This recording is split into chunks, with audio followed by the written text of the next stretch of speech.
الحمد لله نحمده ونستعينه ونستغفره ونؤمن به ونتوكل عليه ونعوذ بالله من شرور أنفسنا ومن سيئات أعمالنا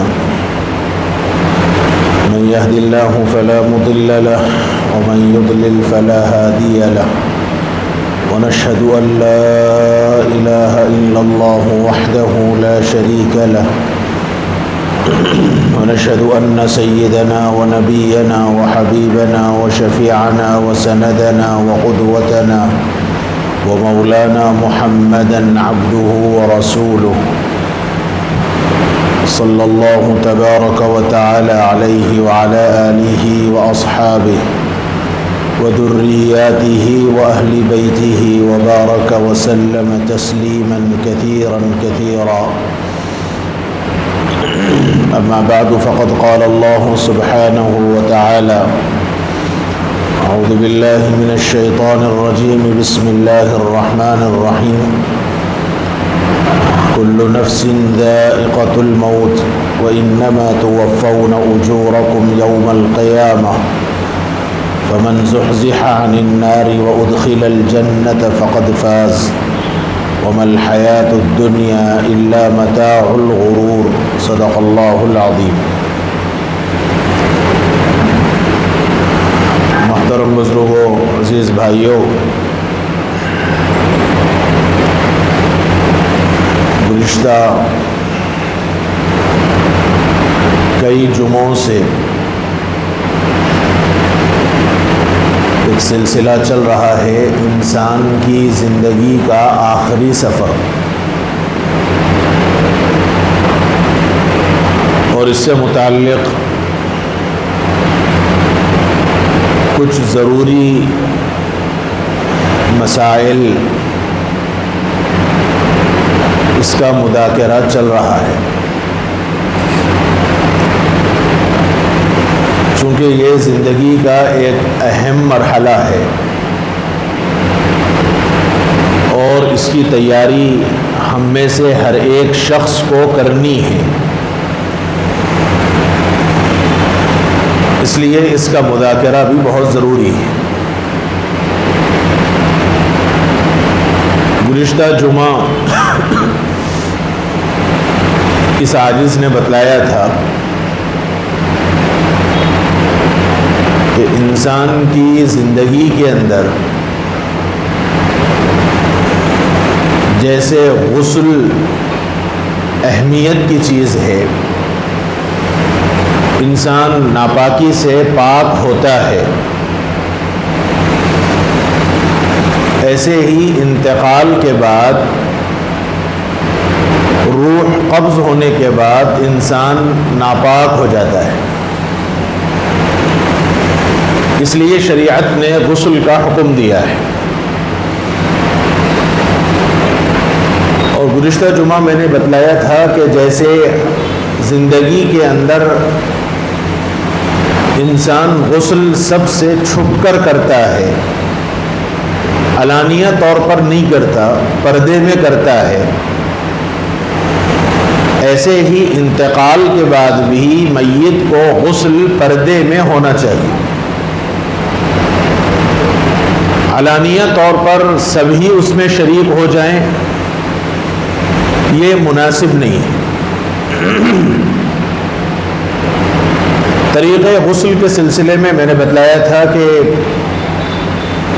جس تختے پر میت کو غسل دینا ہے اس کو پہلے 1، 3، 5، 7 عدد میں دھونی دی جائے، خوشبو دی جائے. یہ مسنون طریقہ ہے. پھر میت کو اس کے اوپر رکھا جائے اور اس درمیان پانی چاہے گرم ہو چاہے ٹھنڈا ہو، کوئی ضروری نہیں ہے کہ گرم ہی پانی سے غسل دیا جائے، جو دستیاب ہو، جو سہولت سے میسر ہو اس سے غسل دیا جائے. البتہ زندگی کے اندر عام طور پر نہانے میں انسان گرم اور نیم گرم پانی استعمال کرتا ہے، اس لیے مرنے کے بعد بھی غسل گرم پانی سے دینا زیادہ بہتر ہے۔ ایک غلطی ہمارے عرف میں اور معاشرے میں یہ کی جاتی ہے کہ اس پانی میں بیری کا پتا ڈال کر خوب پکاتے ہیں۔ بیری کا پتا یہ میل خور ہے۔ اس زمانے میں چونکہ صابن وغیرہ کا استعمال نہیں ہوتا تھا تو بیری کا پتا ڈال کر پانی کو ابال لیا جائے تو اس میں میل کھینچنے کی صلاحیت ہے، اس لیے وہ اس زمانے میں وہ طریقہ استعمال ہوتا تھا۔ حضرت محمد صلی اللہ علیہ وسلم کو غسل دینے کے واسطے بھی صحابہ کرام رضوان اللہ علیہم اجمعین نے بیری کا پتا استعمال کیا ہے۔ اس لیے سنت کے جذبے میں بیری کا پتے کو جوش دیا پانی بھی استعمال کیا جا سکتا ہے، بلکہ کرنا چاہیے۔ ایک غلطی جو ہمارے عرف میں ہوتی ہے اور جانے انجانے میں اس جانب توجہ نہیں ہوتی، وہ یہ ہے کہ بیری کا پتا ڈال کر پانی کو اتنا ابالا جاتا ہے، اتنا پکایا جاتا ہے کہ اس پانی کا رنگ بدل جاتا ہے۔ یہ غلط ہے، کیونکہ فقہ میں مسئلہ یہ ہے کہ پانی میں 3 چیزیں ہیں۔ پانی، صحیح پانی اسی وقت کہلائے گا، اس کو فقہی اصطلاح میں مائع مطلق کہتے ہیں، نیچرل پانی۔ تو یہ جو مائع مطلق ہے اس کے واسطے 3 شرطیں ہیں بنیادی طور پر: رنگ، بو، مزہ۔ یہ تینوں اگر اوصاف، یہ تینوں چیزیں پانی کی باقی رہیں تو وہ نیچرل پانی ہے۔ اگر ان تینوں میں سے کوئی ایک بھی بدل جائے، رنگ بدل گیا یا بو بدل گئی یا مزہ بدل گیا، تو پھر اب وہ مائع مطلق نہیں رہا، نیچرل پانی نہیں رہا۔ پانی کی خاصیت یہ ہے کہ پانی پاک ہے، پاک کرنے والا ہے۔ اس لیے میں بے وضو ہوں تو میں جب وضو کر لیا تو اب میں پاک ہو گیا۔ میں جنابت کی حالت میں ہوں، ناپاک ہوں، میں غسل کر لیا تو اب میں پاک ہو گیا۔ تو اس پاکی کرنے والی چیز پانی ہے۔ تو پانی پاک اسی وقت کر سکتا ہے جب یہ 3 چیزیں اس کی نیچرل حالت میں برقرار رہے، رنگ بھی رہے، بو بھی رہے، مزہ بھی رہے۔ ان تینوں میں سے کوئی ایک بھی بدل جائے تو پانی پاک تو ہے لیکن وہ پاک کرنے کی صلاحیت اس کے اندر کم ہو جاتی ہے۔ اس لیے حکم یہ ہے کہ بیری کا پتا ڈال کر پانی پکایا ضرور جائے، لیکن اتنا گہرا، اتنا زیادہ نہ پکایا جائے کہ پانی کا رنگ ہی پورا بدل گئے۔ عام طور پر ہمارے پاس پتے ڈال کر، تھالی ڈھانپ کر پانی کو اتنا پکایا جاتا ہے کہ پانی کا رنگ بھی بدل جاتا ہے اور پانی کی جو سیلانیت ہے، یعنی پانی کا جو بہنے کی، مائع ہونے کی، پتلا ہونے کی جو خاصیت ہے وہ گھٹ بن جاتا ہے، گاڑھا ہو جاتا ہے تھوڑا پن۔ تو اس وجہ سے پانی پاک تو ہوگا لیکن پاک کرنے کی صلاحیت نہیں ہوگی، بلکہ بعض ائمہ کے نزدیک تو اس سے غسل دینا درست نہیں۔ اس لیے اس کا خیال رکھنا چاہیے کہ آپ بیری کا پتا ضرور ڈالیں، سنت ہے، استعمال کیجیے، لیکن تھوڑی دیر ڈال کے پھر اس پتے کو نکال دیا جائے۔ اور پھر نیچرل حالت میں جیسے عام طور پر ہم جتنا گرم استعمال کرتے ہیں بس اتنا گرم پانی سے میت کو غسل دیا جائے۔ یہ پانی گرم کرنے کا طریقہ ہے۔ بقیہ نہلانے کے سلسلے میں نے جو بتلایا تھا کہ ایک کپڑا اوپر سے ڈالا جائے جو ناف سے لے کے گھٹنے کے نیچے تک آئے، اور وہ کپڑا پورا نیچے تک سمیٹ دیا جائے، اور نیچے سے چاہے پینٹ ہو، پاجامہ ہو یا لنگی ہو وہ کھینچ لیا جائے، کھول دیا جائے، اور اوپر کا جو حصہ ہے زبردستی کر کے میت کو تکلیف دے کر مونڈے سے نکالنا نہیں چاہیے جیسے عام طور پر غسال کرتے ہیں۔ اب وہ کیوں کرتے ہیں اللہ بہتر جانے۔ میت کو تکلیف دینا نہیں چاہیے، اس لیے آسانی سے اگر اوپر کا حصہ ہے تو اس کو کاٹ دیا جائے، اوپر کے حصے کو، اور نیچے کے حصے کو صرف کھینچ لیا جائے، اور پھر وہ جو کپڑا اوپر سے ہے وہ اتنا موٹا ہو کہ پانی ڈالنے پر سطر ظاہر نہ ہو، اتنا موٹا کپڑا ہونا چاہیے۔ عام طور پر بعض جو ہمارے دکانوں میں جو کفن ملتا ہے آپ دیکھیں گے کہ اگر وہ غسل دینے والا وہ کفن پورا خرید کر آپ لائیں گے تو اس میں ایک کپڑا انتہائی پتلا ہوتا ہے۔ اس کا تھوڑا خیال کرنا چاہیے کہ اتنا پتلا نہ ہو کہ جسم کے اعضاء جھلک جائے، سطر جھلک جائے، سطر ظاہر ہو جائے. یہ کپڑا موٹا ہونا چاہیے جو ناف سے لے کے گھٹنے کے نیچے تک آپ استعمال کریں گے، چونکہ اس پہ پانی پڑے گا اور پانی پڑنے کے نتیجے میں سطر ظاہر ہو سکتا ہے، اس لیے وہ کپڑا موٹا استعمال کرنا چاہیے. بقیہ غسل کا جو طریقہ ہے، پہلے آداب یہ ہیں کہ آپ میت کو وضو کرائیں. جیسے ہم غسل میں پہلے وضو کرتے ہیں، غسل فرض میں یا غسل سنت میں پہلے عام طور پر وضو کیا جاتا ہے. اس کے بعد 3 لوٹے سر کے اوپر سے، 3 لوٹے دائیں طرف سے اور 3 لوٹے بائیں طرف سے. یہ مسنون طریقہ ہے غسل لینے کا. ایسے ہی میت کا بھی غسل ہے، بس اس کے علاوہ کوئی اور طریقہ نہیں ہے غسل کا. آپ پہلے وضو کرا دیں. وضو کیسے کرائیں؟ پانی لے کر میت کے پہلے ہاتھ دھلا دیے جائیں، یعنی ہاتھ اس طرح پکڑے اور اوپر سے پانی ڈال دیجیے تو خود بخود اتنا حصہ دھلایا جائے گا. اور کلی جہاں تک کرانے کا مسئلہ ہے تو کلی اگر آپ کرائیں گے تو پانی اندر اترے گا میت سے، اس لیے بہتر یہ ہے کہ آپ روئی لیں اور روئی کو پانی میں ڈبو کر اندر کے حصے کو اچھی طرح تر کر دیں. بس یہ کلی کے درجے میں ہے. پورا کلی کرائیں گے تو پانی اندر جائے گا، یہ مناسب نہیں ہے. صرف آپ روئی کو پانی میں اچھی طرح بھگو دیں اور اندر کا منہ کا حصہ پورا صاف کر دیں. اور ایسے ہی ناک میں پانی ڈالنے کے لیے بھی کوئی خاص ضرورت نہیں ہے. چہرے کے اوپر سے پانی ڈال دیا جائے، 1 لوٹا یا 2 لوٹے اوپر سے چہرے کے اوپر سے پانی ڈال دیا جائے. ہاتھ کھڑا کر کے ہاتھ کے اوپر سے پانی ڈال دیا جائے، بایاں ہاتھ کھڑا کر کے اس کے اوپر سے پانی ڈال دیا جائے. اور غسل دینے والا اپنے ہاتھ کو کچا کر کے سر کے اوپر سے پھرا دے، سر کا مسا ہو جائے اور پھر اس کے بعد پاؤں کے اوپر پانی ڈال دے. بس یہ وضو ہو گیا. اب اس کے بعد میت کے پیٹ کو تھوڑا سا دبانا چاہیے. اس کا حکم اس لیے ہے کہ شاید اندر کوئی نجاست ہو تو وہ نجاست دبانے سے نکل جائے گی. زیادہ زور سے دبانا نہیں چاہیے، سینے کے اوپر سے دباتے ہوئے پیٹ تک آئے، ہلکا سا دبائیں تو نچلے حصے سے اگر نجاست وغیرہ ہوگی تو وہ نکل جائے گی، یہ پانی سے بہا دیا جائے. یہ کام بعد میں بھی کر سکتے ہیں لیکن پہلے کرنا مناسب ہے. تھوڑا سا دبا کے پیٹ کو ہلکا سا دبا دیا جائے تو جو نجاست ہوگی وہ نکل جائے گی. اب اس کے بعد 3 لوٹے میت کو دائیں کروٹ سے تھوڑا سا میت کو کروٹ لیں، تھوڑا سا کروٹ لیں اور کروٹ لینے پہ اس کا خیال رکھیں کہ سطر نہیں کھلنا چاہیے. تو وہ جو کپڑا آپ ڈالے ہوئے ہیں اس کو تھوڑا اندر کر دیں نچلے حصے میں. دائیں طرف سے پانی ڈال دیا جائے پورا اس طرح کہ سر سے پورا پاؤں تک آ جائے. پھر میت کو چت کر کے بائیں طرف لے لیں آپ. پھر اس کے بعد بائیں طرف سے 3 لوٹے پانی ڈال دیں، بس غسل ہو گیا. اتنا ہی غسل ہے، اس کے علاوہ کوئی اور غسل نہیں. اب اس کے بعد صابن وغیرہ آپ لگانا ہے لگائیے، صابن لگائیے اور بالوں کو اچھی طرح دھو لیجیے، جتنا آپ بہہ سکتے ہیں میت کو پاک صاف کر دیجیے. یہ غسل کا مسنون طریقہ ہے.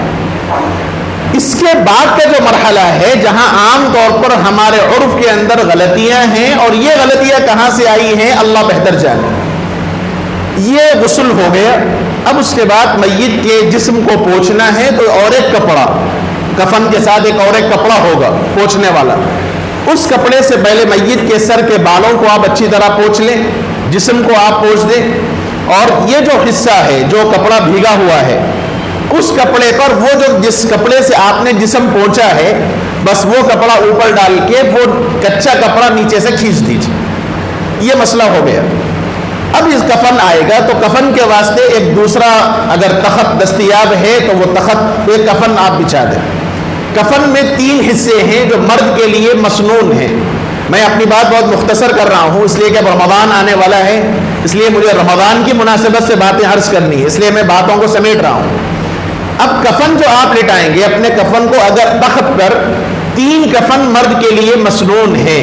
ایک لفافہ، دوسرا قمیص، تیسرا ازار. یہ 3 میت کے کفن مسنون ہیں مرد کے واسطے. عورتوں میں 2 اور اضافہ ہے. ہم لوگوں کو کفن بھی کتنے ہیں یہ نہیں معلوم ہے الا ماشاءاللہ. یہ ایک المیہ ہے ہم لوگوں کا، المیہ ہے کہ کفن جو ہر ایک کو پہننا ہے، لیکن کفن میں کتنے کپڑے استعمال ہوتے ہیں عمومی اعتبار سے عام طور پہ نہیں معلوم. کتنے ان کپڑوں کا نام کیا ہے ہمیں وہ نہیں معلوم، حالانکہ جس کپڑے کو پہننا ہر ایک کو ضروری ہے. اس لیے یہ نام یاد رکھ لے، کفن ہر ایک کو پہننا ہے، 3 کپڑے پہننا ہے، ایک قمیص جیسے ہم عام طور پر نیچرل حالت میں پہنتے ہیں قمیص، دوسرا ازار اور تیسرا لفافہ، یہ 3 کپڑے ہیں کفن کے، اور یہ مرد کے واسطے مسنون ہے۔ سب سے نیچے جو کپڑا ہوگا، سب سے نچلا، وہ ہوگا لفافہ، اس کے اوپر والا جو کپڑا ہوگا وہ ہوگا ازار، اور اس کے اوپر کا جو کپڑا جو میت کے جسم سے لگے گا اس کو کہیں گے قمیص، چونکہ جسم سے لگا ہوا ہے وہ قمیص ہے۔ دوسرا کپڑا ازار اور تیسرا کپڑا لفافہ۔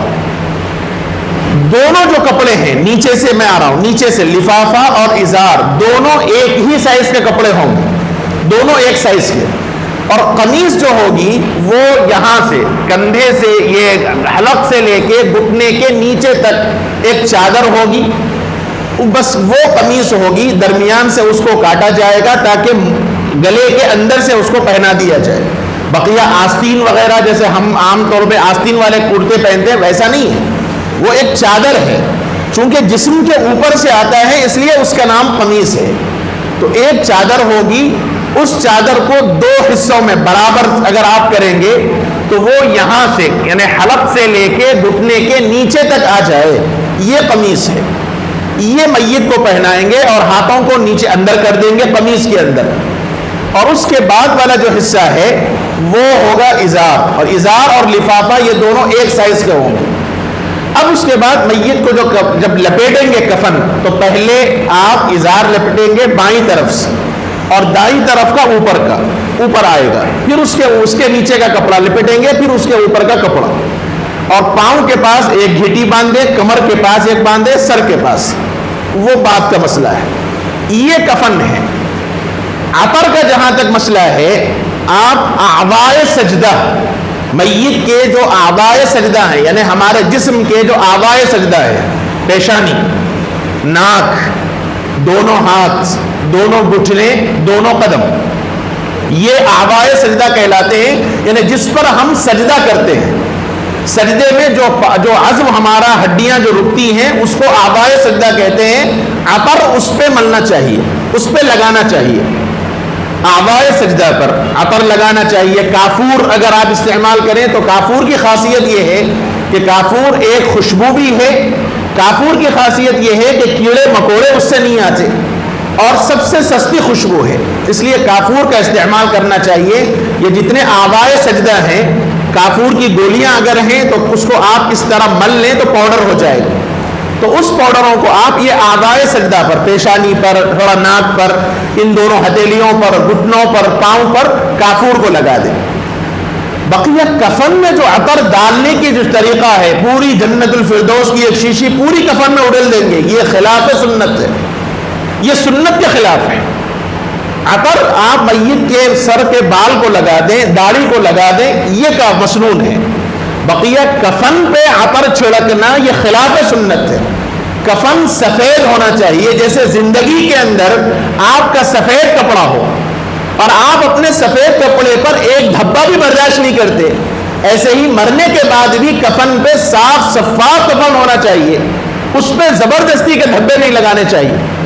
تو ایک غلطی عام طور پہ لوگوں سے یہ ہوتی ہے کہ پورا عطر لے کر پورا کفن پہ مل دیتے ہیں، یہ خلاف سنت۔ دوسرا، سینے پر ایک کلمہ لکھتے ہیں، لا الہ الا اللہ محمد الرسول اللہ، یہ سنت، خلاف سنت ہی نہیں، بدعت ہے، اس کا کوئی ثبوت نہیں ہے۔ کلمے کا تعلق دل سے ہے، زبان سے ہے۔ آپ لاکھ دل پہ کلمہ لکھ لیں، اگر اعمال اس قابل نہیں ہے تو وہ کلمہ کسی کام کا آنے والا نہیں ہے۔ جو سنت سے ثابت ہے، جو طریقہ حدیث سے ثابت ہے، وہ طریقہ ہمیں اختیار کرنا چاہیے، اور ہمارے میت کے آخری سفر کو اسی کے مطابق کرنا چاہیے۔ بقیہ یہ 3 کپڑوں سے زیادہ کوئی اور کپڑا نہیں ہے، کوئی اور کپڑا، صرف 3 کپڑے، 3 سے زائد کپڑے اگر میت کے لیے استعمال ہوتے ہیں تو وہ خلاف سنت ہے، بدعت ہے، اس کا خیال کرنا چاہیے۔ بعض لوگوں کو دیکھا گیا، استغفر اللہ العظیم، باضابطہ زندگی میں عمامہ باندھنے کا اگر ان کی عادت ہے تو مرنے کے بعد بھی ان کے سر پہ عمامہ رکھا گیا۔ علماء کی بات میں کہہ رہا ہوں، یہ بالکل خلاف سنت ہے۔ اللہ کے رسول نے زندگی پر عمامہ باندھا ہے، صحابہ نے زندگی پر عمامہ باندھا ہے، لیکن ثابت نہیں ہے کہ حضور کے کفن مبارک میں حضور کے سر مبارک پر عمامہ رکھا گیا ہو. حضور کو صرف 3 کپڑوں پہ کفن دیا گیا, صحابہ کو صرف 3 کپڑوں پہ کفن دیا گیا. روایات کے الفاظ یہ ہیں کہ اللہ کے نبی کو محبت میں بعض صحابہ نے 1 سے زائد چادر پیش کی, حضور کو پیش کی, لیکن جو صحابہ قبر کے اندر اترے ان لوگوں نے وہ زائد سارے کپڑے نکال دیے, زائد سارے کپڑے نکال دیے. صرف 3 کپڑوں میں میرے آقا کو دفن کیا گیا. اس لیے اس کا خیال رکھنا چاہیے کہ یہ جو سنت عام طور پہ دل پر جو کلمہ لکھنے کا معمول ہے ہمارے عرف میں, یہ خلاف سنت. ایسے ہی سرما لگانے کا ایک مسئلہ ہے, سرما لگاتے ہیں میت کے انتقال کے بعد, یہ بھی خلاف سنت. سرما لگانا بالکل خلاف سنت ہے, بلکہ بدعت ہے, اس سے احتیاط کرنا چاہیے, یہ ثابت نہیں ہے. زندگی کے اندر زیب و زینت جتنی مطلوب ہے اتنی ہی کرنی چاہیے, اپنی طرف سے اضافہ مناسب نہیں ہے. اس لیے اس کا خیال کرنا چاہیے. کفنانے کے بعد جتنا جلدی ہو سکے میت کو پھر فوری مسجد منتقل کرنا چاہیے. یہاں ایک مسئلہ میں آپ کو بتلا دوں. اب اس کے بعد جو دیدار کا مسئلہ ہے, اس سے پہلے میں نے عرض کیا کہ زندگی کے اندر جیسے پردے کا مسئلہ ہے, ایسے ہی انتقال کے بعد بھی پردے کا مسئلہ ہے. اس لیے وہاں جتنے لوگ ہیں ان کو اعلان کرنا چاہیے کہ بھائی جو محرم ہیں بس وہی دیدار کریں, غیر محرم غیر عورتیں مرد کا دیدار نہ کریں. عورتیں ہیں تو غیر مرد دیدار نہ کریں. زندگی میں جس سے پردہ ہے مرنے کے بعد بھی اس سے پردہ ہے. اس لیے اس کا خیال رکھنا چاہیے. ہمارے عرف میں میت کے دیدار کو ایک قابل ثواب چیز سمجھتے ہیں, سب اس کا دیدار کرتے ہیں. عورتیں بھی دیدار کرتی ہیں مرد کی میت کو. اگر زندگی میں پردہ تھا تو انتقال کے بعد بھی پردہ ہے. اور حتی الامکان جلد سے جلد میت کو جنازے کے لیے منتقل کرنا چاہیے. جنازے کو روکنا, انتظار کرنا, یہ شرعاً جائز نہیں ہے. بہت بڑا مسئلہ ہے. فلاں صاحب کا بیٹا آ رہا, بیٹے کے آنے کی وجہ سے بیچارے میت کو فریزر میں رکھ دیا جاتا ہے, اور اللہ محفوظ رکھے یہ اتنی سخت بلا ہے یہ فریزر کی. اور کار ثواب سمجھ کر آج کل لوگ مسجدوں کو باضابطہ ایصال ثواب کے واسطے فریزر دے رہے ہیں. یہ کوئی اس پہ کوئی ثواب نہیں ہونے والا, یہ گناہ کا سبب ہے, یہ گناہ کا سبب ہے.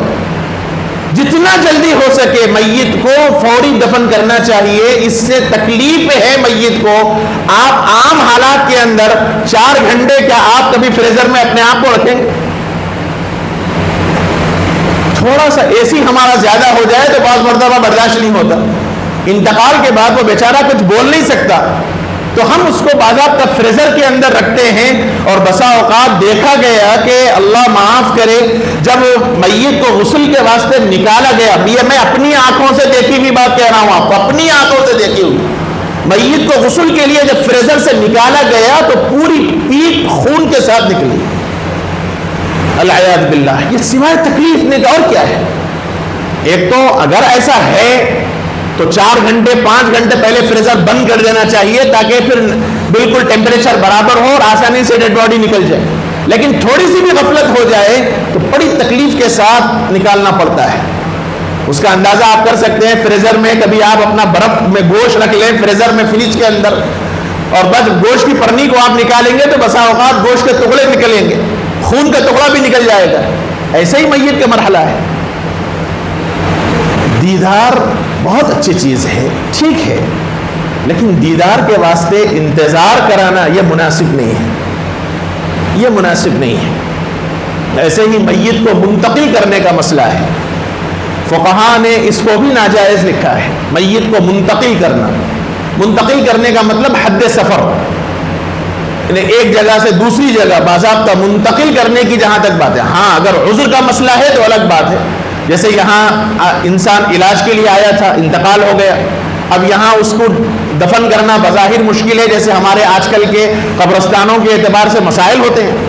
تو اگر یہاں مسائل ہو رہے ہیں تو الگ مسئلہ ہے. لیکن اگر کوئی مسئلہ نہیں ہے, آسانی سے دستیاب ہو سکتی ہے جگہ, تو پھر میت کو باضابطہ منتقل کرنا یہ شرعاً جائز نہیں ہے. اس کا خیال رکھنا چاہیے. اور پھر اس کے بعد جتنا جلدی ہو سکے میت کو جنازے کے واسطے مسجد لانا چاہیے. اور جنازے سے پہلے دیدار ہونا چاہیے، جنازے کے بعد دیدار خلاف سنت ہے۔ یہ غلطی ہمارے عرف میں ہوتی ہے، جنازے کے بعد باضابطہ دیدار ہوتا ہے، یہ خلاف سنت ہے۔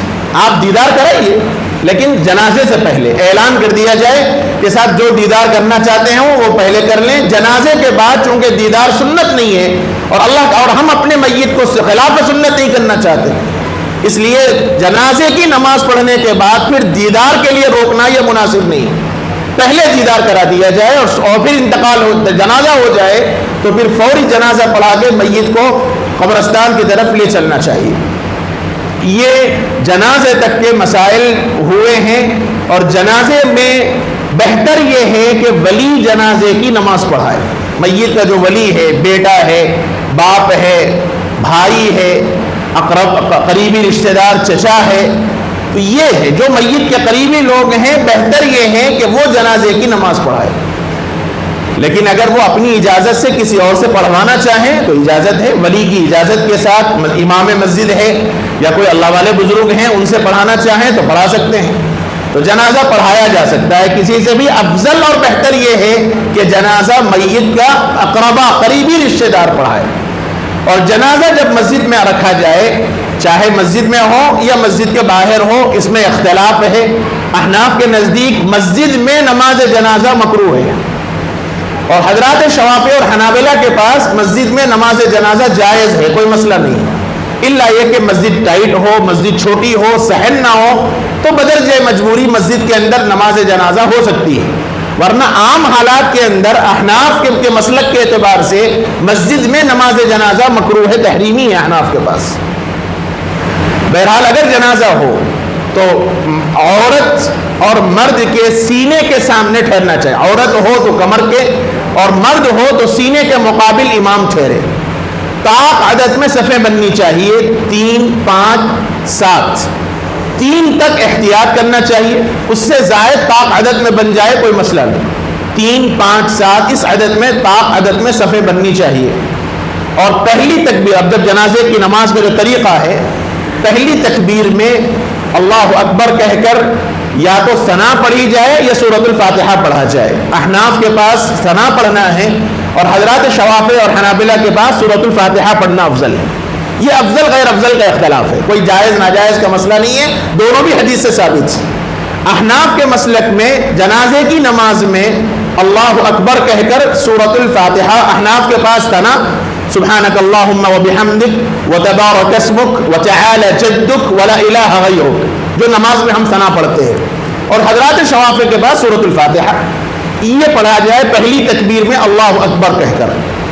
اللہ اکبر کہہ کر ہاتھ باندھا جائے، اور بقیہ ہر تکبیر میں پھر ہاتھ اٹھائیں نہ اٹھائیں یہ بھی حدیث میں اختلاف ہے۔ احناف کے نزدیک ایک مرتبہ ہاتھ اٹھایا جائے گا، اس کے بعد ہاتھ باندھا جائے گا، ہر تکبیر میں ہاتھ نہیں اٹھائیں گے، اور شوافی کے پاس، حنابلہ کے پاس ہر تکبیر میں ہاتھ اٹھائیں گے، اور یہ دونوں طریقے حدیث سے ثابت ہیں۔ اختلاف ائمہ کا جتنا ہوا سب حدیث میں ہے۔ پہلی تکبیر میں نیت وہی ہوگی کہ میں اس میت کے واسطے جنازے کی نماز پڑھتا ہوں 4 تکبیرات کے ساتھ، اللہ کے واسطے، جنازے کی مغفرت کے واسطے 4 تکبیرات کے ساتھ جنازے کی نماز اللہ کے لیے پڑھتا ہوں، یہ کہہ کر آپ تحریمہ باندھیں گے، اور اللہ اکبر کہہ کر یا تو ثنا یا سورۃ الفاتحہ اختلاف کے ساتھ، پھر اللہ اکبر کہا جائے گا، اور دوسری تکبیر میں درود شریف پڑھیں گے جو نماز میں ہم پڑھتے ہیں، اور پھر اللہ اکبر کہہ کر تیسری تکبیر میں دعا پڑھی جائے گی۔ عام طور پر ایک ہی دعا ہم لوگوں کی زبان پر رٹی ہوئی ہے، وہ تو بچپن میں اگر اسلامی تعلیمات سے تھوڑا سا آموزگی رہی ہے تب تو وہ دعا یاد ہے، ورنہ اللہ ہی اپنے کرم سے ہمیں معاف فرما دے، آج کل کے نوجوان جنریشن کو تو جنازے کا طریقہ بھی نہیں معلوم، جنازے کا طریقہ بھی نہیں معلوم، افسوس ہوتا ہے۔ ایک صاحب یہیں کے بہت مشہور ہارٹ سرجن ہے، بہت مشہور ہارٹ سرجن ہے، نہیں یہیں کے نہیں، ہندوستان ہی کا واقعہ ہے، بہت بڑے ہندوستان کے مشہور ہارٹ سرجن ہیں، مسلمان ہیں، ان کے بارے میں ایک واقعہ مشہور ہے کہ جب ان کے والد کا انتقال ہوا تو وہ مسجد کے باہر ٹھہر کر بڑے زوروں سے رونے لگے، جب جنازہ مسجد میں آیا، لوگوں نے تسلی دی، ہمت دلائی، تو بڑے افسوس کے ساتھ انہوں نے کہا کہ میں اس لیے نہیں رو رہا ہوں کہ میرے والد چلے گئے، ہر ایک کو تو جانا ہے، لیکن آج مجھے یہ احساس ہو رہا ہے کہ میں اپنے وقت کا اس وقت ماہر ہارٹ سرجن ہوں، میرے ہاتھوں پہ اللہ نے کئیوں لوگوں کو زندگی دی ہے، اور میری تعلیم کے واسطے میرے والد نے کیا کچھ قربانیاں دی ہیں وہ مجھے معلوم ہے، لیکن بڑے افسوس کے ساتھ مجھے کہنا پڑتا ہے کہ میرے والد نے مجھے سب کچھ سکھایا لیکن مجھے جنازے کی نماز کا طریقہ نہیں سکھایا۔ ہندوستان کا ایک مشہور ماہر ہارٹ سرجن کی یہ بات میں کہہ رہا ہوں، اور کل کے دن ہماری نسلیں ہمیں سے پوچھیں گی، اگر ہم اپنی نسلوں کی توجہ نہیں کریں گے، دینی فکر نہیں کریں گے، تو کل ہماری نسلیں ہمیں پر یہ الزام دیں گی۔ اور آج کا جتنا نیو جنریشن ہے، اللہ معاف کرے، انہیں جنازے کے نماز کے طریقے تک نہیں معلوم ہے، بس جنازے میں ٹھہرے ہوتے۔ اس لیے تیسری تکبیر میں ایک ہی دعا ہے، اور وہ دعا پڑھتے ہیں اللہم اغفر لحینا ومیتنا وشاہدینا وغائبینا الی آخرہ، لیکن علماء نے لکھا ہے کہ مسنون وہ دعا ہے جس میں میت کی مغفرت کی دعا ہو، اللہم اغفر لہ، اللہم اغفر لہ وارحمہ وادخلہ واسکنہ فی الجنہ، یا ایسے الفاظ جو میت کے خاص ہوں۔ یہ تو عمومی دعا ہے، اے اللہ ہمارے مرحوموں کی مغفرت فرما، اللہم اغفر لحینا، اے اللہ ہمارے زندوں کی، ہمارے میت کی، ہمارے موجودہ لوگوں کی، ہمارے غائب لوگوں کی، ہمارے مذکر کی، ہمارے مؤنث کی، اے اللہ مغفرت فرما۔ یہ عمومی دعا ہے، اس دعا میں اس خاص میت کے واسطے کوئی لفظ نہیں آیا، اس لیے علماء نے لکھا ہے کہ اس وقت ہم جنازہ پڑھ رہے ہیں تو اس میت کے واسطے، اور یہ جنازہ سفارش ہے، اللہ کے سامنے ہم سفارش کر رہے ہیں کہ میرے مولا یہ بندہ اب دنیا سے چلا گیا، یا اللہ اب یہ کچھ نہیں کر سکتا، اے اللہ ہم آپ کے سامنے اس کے لیے سفارش کر رہے ہیں، اے اللہ آپ اس کو معاف کر دے، اس پر رحم فرما دے، اس کے لیے جنت کی منزلوں کو آسان فرما دے، تو آپ سفارش کر رہے ہیں۔ اور میت کی سفارش کرتے ہوئے میت کا ذکر نہ کر کے عام دعا کریں تو کوئی فائدہ نہیں، اس لیے علماء نے لکھا ہے کہ جنازے میں میت کے واسطے خاص دعا ہونی چاہیے، اللہم اغفر لہ وارحمہ وادخلہ واسکنہ فی الجنہ، یا کم سے کم اتنا، اللہم اغفر لہ، اے اللہ ان کی مغفرت فرما دے۔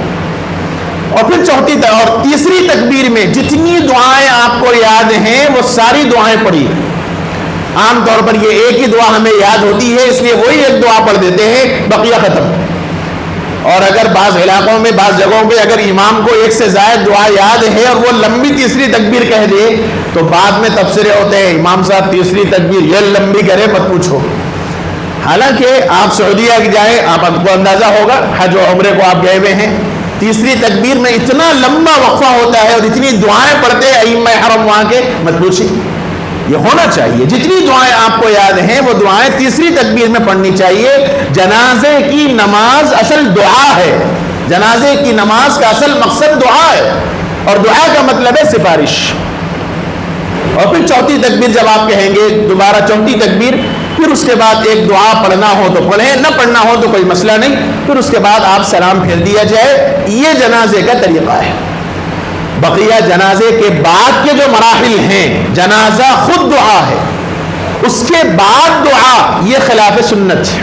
جنازے کے بعد ٹھہر کے پھر جو دعا کرتے ہیں ہم لوگ، یہ دعا خلاف سنت ہے، یہ سنت سے ثابت نہیں ہے۔ ساری دعائیں آپ نے کر دی، اب مرحلہ یہ ہے کہ چونکہ یاد نہیں ہے، وہ ایک ہی دعا یاد ہے اللہم اغفر لحینا والی، تو اس لیے جنازے کے بعد پھر دعا ہوتی ہے۔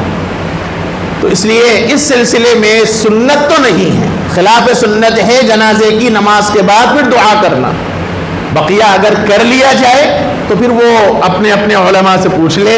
میں تو صاف طور پہ مسئلہ بتلا رہا ہوں، سنت سے ثابت نہیں ہے جنازے کی نماز کے بعد دعا کرنا۔ سلام ہو جائے فوری جنازہ اٹھانے کی فکر ہونی چاہیے اور جنازہ اٹھا کر قبرستان لے کر چلنا چاہیے۔ یہ مختصر سا ایک آخری سفر سے متعلق جو حالات ہیں وہ اس عاجز نے اپنے مذاکرے کے واسطے آپ کے سامنے رکھے ہیں۔ بقیہ آگے کا ایک مرحلہ ہے تدفین سے متعلق، انشاءاللہ وہ اگلے جمعہ عرض کروں گا۔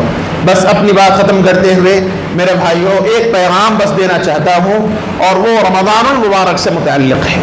اللہ نے چاہا تو انشاءاللہ توقع کے مطابق کل ممکن ہے تراویح ہو جائے، اور نہیں تو پرسوں تو انشاءاللہ یقینی طور پہ تراویح ہوگی، اور اتوار کا امکان ہے کہ پہلا روزہ ہو، ورنہ پیر کا تو انشاءاللہ یقینی روزہ ہے۔ الحمدللہ اللہ کے بہت فضل اور کرم سے اور اس کی عافیت سے اس 2 سال کے وقفے کے بعد الحمدللہ رمضان کی پھر ہماری پرانی رونقیں برکتیں آ رہی ہیں۔ اللہ کرے وہ رونقیں برقرار رہیں۔ میرے بھائیوں، رمضان المبارک کا مہینہ عظمتوں والا مہینہ ہے۔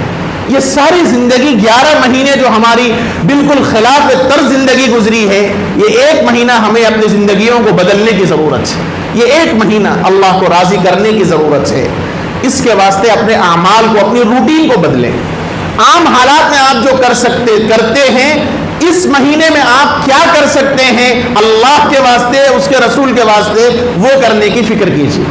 آپ کے 24 گھنٹوں میں سے کتنا آپ اللہ کے واسطے فارغ کر سکتے ہیں، ایک روٹین بنائیے۔ صبح تہجد سے لے کے رات کے سونے تک کا جو معمول ہے، ایک معمول کو ایک روٹین میں دیجیے۔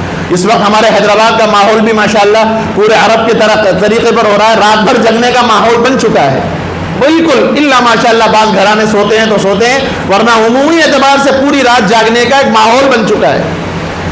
رات جاگیے لیکن عبادت میں جاگیے، حلیم کھاتے ہوئے، ہوٹلوں کو آباد کرتے ہوئے، اڈلی ڈوسوں کی بنڈیوں کو آباد کرتے ہوئے، میرے بھائیوں اللہ کے واسطے یہ رونقوں کو ختم مت کیجیے۔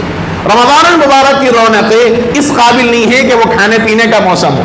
پرسوں میرا ایک سفر ہوا تو فلائٹ میں ایک میرے ساتھ بازو ایک غیر مسلم آدمی تھے، تو بڑی ہمت کر کے انہوں نے مجھ سے پوچھا کہ ایک بات آپ سے پوچھنا ہے۔ میں نے کہا بتلائیے۔ تو کہنے لگے کہ صاحب اب آپ کا ایک مہینہ آ رہا ہے رمضان کا، فاسٹنگ کا۔ میں نے کہا جی۔ تو عام طور پہ یہ مہینے میں ذرا کھانے پینے کا ماحول اچھا رہتا آپ لوگوں کے پاس، تو میں ایک بات پوچھ رہا ہوں کہ آپ کے حیدرآباد میں سب سے اچھی حلیم کہاں ملتی ہے، آپ ذرا مجھے بتلائیے۔ میں نے کہا اللہ کے بندے مجھے تو خود نہیں معلوم، اس سلسلے میں آپ کو کیا بتلاؤں۔ ہاں ہمارے بارکس میں حریص ملتی ہے اور سال بھر ملتی ہے، وہ آئیے میں کھلا سکتا ہوں آپ کو۔ تو غیروں کے ذہنوں میں حلیم کا تصور ہے رمضان المبارک کے مہینے کا، سوچنا چاہیے۔ حالانکہ وہ خود کہہ رہا ہے کہ فاسٹنگ کا مہینہ ہے، ایک تصور اس کا عبادت کا بھی ہے، لیکن دوسرا تصور اس نے جو پیش کیا وہ کھانے پینے کا۔ ہم نے پیش کیا اپنا عمل، ہم نے آباد کیا بازاروں کو، ہم نے آباد کیا ہوٹلوں کو، اس کے نتیجے میں غیر یہ سمجھتے ہیں کہ یہ ان کے کھانے پینے کا مہینہ ہے۔ میرے بھائیوں اب زندگیوں کو بدلنے کی ضرورت ہے، اب اللہ کو راضی کرنے کی ضرورت ہے، استغفار اور توبہ کرنے کی ضرورت ہے۔ کھائیے پیجیے، اللہ نے اس مہینے میں خوب برکت رکھی ہے، لیکن کھانے پینے کے اوقات میں کھائیے پیئے، بقیہ اوقات عبادتوں میں اپنے اوقات کو لگائیے، تراویح پڑھیے، قرآن شریف سنیے، زیادہ سے زیادہ قرآن کو سمجھنے کی کوشش کیجیے۔ ایک رکوع روزانہ آپ قرآن شریف کا ترجمہ پڑھیے، ایک رکوع پڑھیے روزانہ، ترجمہ پڑھیے۔ سال بھر توفیق نہیں ہوتی، رمضان کی نسبت سے تو ایک رکوع پڑھیے، ایک رکوع تفسیر پڑھیے، اللہ تعالیٰ کہتے کیا ہے قرآن شریف کے اندر۔ الحمدللہ ہماری اس مسجد کے اندر اہتمام ہوتا ہے ماشاءاللہ ہر 4 رکعت میں جو پورا قرآن تراویح میں 4 رکعت میں حضرت امام صاحب پڑھتے ہیں، اس کا خلاصہ پہلے وہ پیش کرتے ہیں، ایک اہتمام ہوتا ہے یہاں۔ الحمدللہ اچھی بات ہے، کم سے کم ہر ساتھی ایک طے کر لے اپنے گھروں میں روزانہ ایک رکوع قرآن مجید کا ترجمہ اپنے اہل و عیال کو ہم سنائیں گے۔ اس کا ارادہ کیجیے، اس کا ارادہ کیجیے، یہ ضرورت ہے اس کی۔ ہماری اولادیں، ہماری نسلیں دین سے غافل ہیں، ان کو قرآن کیا ہے نہیں معلوم، ان کو حدیث کیا ہے نہیں معلوم۔ میرے بھائیوں ضرورت ہے، بس وقت میرا بہت زیادہ ہو چلا ہے، بہت معافی کے ساتھ۔ یہ ضروری مسائل چونکہ تھے اس لیے میں نے عرض کیے۔ اللہ تعالیٰ اپنے کرم سے ہم سب کو معاف فرما دے۔ ایک مسئلہ روزے سے متعلق ہے، باتیں بہت ہیں لیکن مجھے وقت اجازت نہیں دیتا۔ فدیے کے سلسلے میں شوگر کے مرض ہے، بی پی کا مرض ہے، ہارٹ کا مسئلہ ہے، روزہ نہیں رکھ سکتے۔ ڈاکٹر نے کہہ دیا، آپ پہلے سے پست ہمت مت ہوئیے۔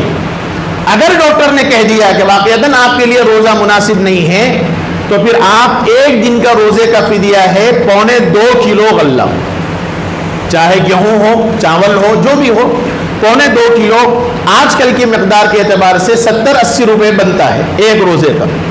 تو وہ ایک روزے کا آپ فدیہ ادا کر دیں کسی غریب کو، اور بعد میں پھر اللہ تعالیٰ نے آپ کو صحت دیا تو پھر قضا آپ کے ذمہ لازم ہے۔ اور اگر پھر آپ ادا نہیں کر سکتے تو پھر ایسی صورت میں وہی جو فدیہ آپ نے ادا کیا وہی آپ کے لیے انشاءاللہ کافی ہو جائے گا. یہ ایک ضروری مسئلہ ہے. بقیہ اور جو مسائل ہیں وہ دعا کے بعد آپ نماز کے بعد اور دعا کے بعد مجھ سے پوچھ سکتے ہیں. اللہ تعالیٰ اپنے کرم سے جو باتیں کہی گئی ہیں اس پہ عمل کی توفیق نصیب فرمائے. وصلی اللہ وسلم وبارک علی نبینا محمد وعلی آلہ وصحبہ اجمعین والحمد